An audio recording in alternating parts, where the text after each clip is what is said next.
guys, itong Yaris mayroon pa sa kulang door lock kasi dumating kapon tawag dito, hindi siya magkaparehas ng parts number mo. Magkaibang model siya. Pwede siya ikabit, kaso nga lang ang problema yung dun sa mga cable nya, hindi siya magkakamatch. Pero dun sa ng mga tornilyo, okay lang yun. Yung kulang niya yung door lock, upper molding. Yan na lang kulang niya.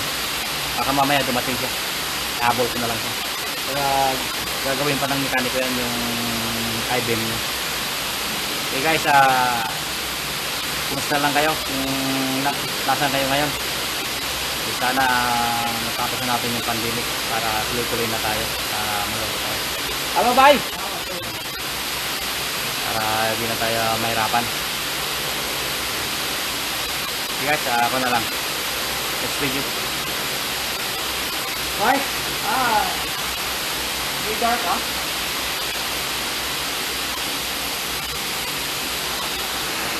Yung mga ginawa ko yan, nagpalit ako ng rear door right side, rear door glass, rear door lock and glass,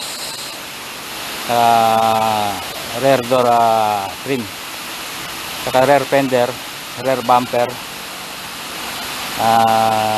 rear combination lamp, right side, inner and outer. Yung wheel housing, repair ko lang yan. Dito sa left side wala naman siyang problema siya, hindi naman siya na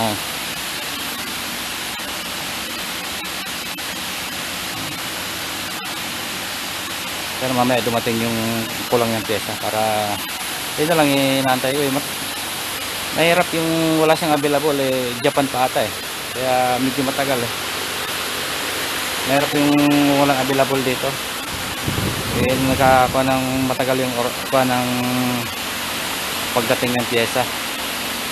Pag ordinary lang siguro ko matagal, dapat by air. Yan guys mamaya ikuha na ng mekaniko yan para makuha na yung I-beam nya. Okay guys, next video na lang. Sa ulitin, ingat kayo lagi. God bless and good health.